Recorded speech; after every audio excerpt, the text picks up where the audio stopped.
شخص جو ہے وہ نیا نیا مسلمان ہوتا ہے، مسجد نبوی آتا ہے اور آ کر تقاضا کرتا ہے. حضرت سلمان فارسی رضی اللہ تعالیٰ عنہ گئے جاتے ہیں لوگوں سے. بہرحال حالات مدینہ کے کوئی بہت اچھے نہیں ہیں، فائنینشیل خوب نہیں کوئی دے پاتا.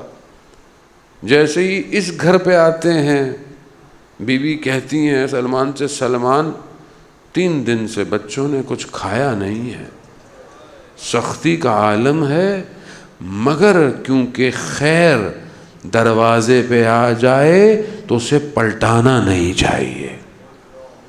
اپنا لباس دیتی ہیں، جاؤ اسے کہیں قرض رکھوا کر کچھ لے لو، کھجور، اور اس کو دے دو. گھر ایسا ہے. کیا ہمارے گھروں میں اللہ کی راہ میں دینے کی تربیت ہے؟ کیا میں اپنے گھر میں تربیت کر رہا ہوں اپنے بچے کی ایسی کہ کل کو اگر وہ معاشرے میں دیکھے کہ کہیں ضرورت ہے وہاں وہ دے؟ یا میں اپنے بچے کو بھی مادہ پرست بنا رہا ہوں؟ ایجوکیشن سسٹم تو ایسے ہی ہے، یہ پڑھ لو وہ پڑھ لو، اچھے نمبر لے آؤ، یونیورسٹی میں چلے جاؤ، ڈگری لے لو، ڈگری کے بعد نوکری کرو، نوکری کے بعد یہ لو وہ لو یہ لو وہ، ختم داستان. یہاں گھر کیا تعلیم دے رہا ہے؟ اب اخلاق، تربیت باتوں سے نہیں ہے، اعمال سے ظاہر ہوتی ہے. فقیر جب آتا ہے سائل امام حسین علیہ السلام کی خدمت میں،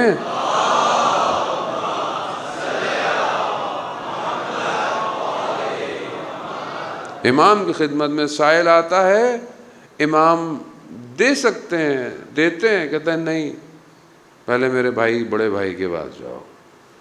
جب بڑے بھائی کے پاس جاتا ہے، کہا کتنے دیے؟ کہا 50 دینار. تو پھر 49 دینار. کیوں؟ بھائی کے احترام میں. یہاں بھائی بھائی سے مقابلے میں، بہن بہن سے مقابلے میں، ایک گھر برابر والے کے مقابلے میں چل رہا ہے. انہوں نے یہ مجلس رکھی تھی، انہوں نے اس کی قربانی دی تھی، ہم اس کی قربانی دیں. معاشرہ اسلامی تربیت میں نہیں ہے. یہاں بیٹی، ایک اکلوتی بیٹی رسول کی، کائنات ان کے آگے، مختلف الملائکہ، ملائکہ کی آمد و رفت ان کے آگے. رسول حبیب کبریا ہیں، یعنی معراج میں حضرت جبرائیل آگے نہیں جا رہے کہ میں آگے جاؤں گا پر جل جائیں گے. وہ تنہائی، وہ خلوت، وہ ملاقات اپنے رب کے ساتھ. اس ایک نبی کی ایک بیٹی کیا لے کر گھر آئی ہے؟ کیا نیا لباس دیا رسول خدا نے بیٹی کو؟ اپنی ازدواج کی موقع پر اپنا نیا لباس سائل کو دے دیا. ایسا ہوتا ہے یہ چیزیں پریکٹیکل ہیں. جب رسول خدا نے پوچھا بیٹی نیا لباس کیوں دیا؟ پرانا دے دیتی، پرانا دے دیتی. کہا بابا میں بھی تو آپ سے سیکھا ہے، آپ جب اپنے تن کا لباس اتار کر فقیر کو دے سکتے ہیں. یا رسول اللہ، یہ کہاں جا رہا ہے گھر؟ کس کو راضی کرنا چاہتا ہے؟ وہ رضا کہ جس کے لیے پوری کائنات خلق ہے. میرا گھر اس رضا پہ ہے کہ نہیں ہے؟ میں اپنی بیٹی کو کیا بیچ دیں؟ میں کہ اس کی تربیت کیا کر رہا ہوں؟ کیا میں اس کی تربیت کر رہا ہوں کہ وہ گھر سے کیسے جائے، کیا لے کے جائے؟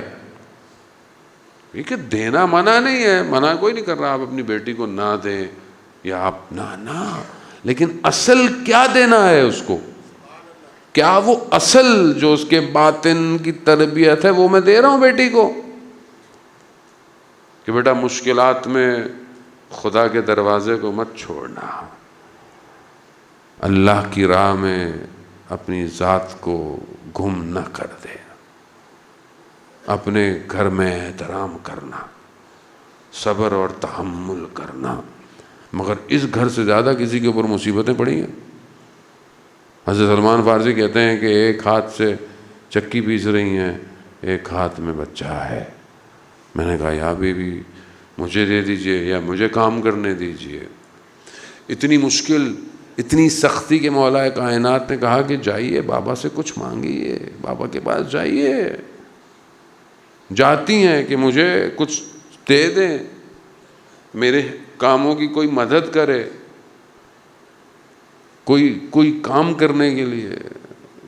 رسول خدا کیا کہتے ہیں کہ بیٹا میرے پاس ابھی ایسی ظاہری توان، یہ حقیقت ہے، اس زمانے میں مشکلات تھیں عزیزان محترم، مگر بیٹی میں تمہیں ایک ایسا تحفہ دوں گا جو قیامت تک کے لیے تمہیں فائدہ دے گا۔ کیا دیا؟ تسبیح۔ 34 دفعہ اللہ اکبر پڑھو، 33 دفعہ الحمدللہ پڑھو، 33 دفعہ سبحان اللہ پڑھو۔ یہ تسبیح، کوئی تسبیح کیسے فائدہ دے گی؟ امام جعفر صادق علیہ الصلوۃ والسلام اللہ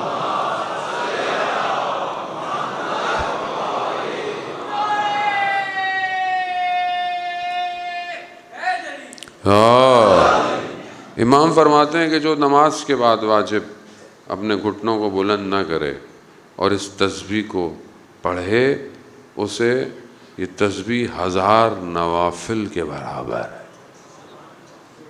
1000 نوافل میرے نہیں، امام کے۔ عزیزان محترم، یہ تسبیح راز کشا ہے۔ ہم تفکر کے ساتھ اس تسبیح کو نہیں پڑھتے۔ اللہ اکبر کیوں ہے؟ کیوں پہلے اس کی کبریائی کا ذکر کیا جا رہا تھا؟ خوب یہ تکبیر آسان نہیں ہے۔ وہی وجود سے کہنا ہے کہ وہ سب سے بڑا ہے۔ جب وہ سب سے بڑا ہے تو پھر اس سے بڑی کوئی اور چیز نہیں ہے۔ جب اس سے بڑی کوئی اور چیز نہیں ہے تو پھر باقی سے گھبرانا کیسا؟ وارد ہونا انسان اپنے وجود کے عزیزان محترم، خوب یہ گھر اس طرح ہے۔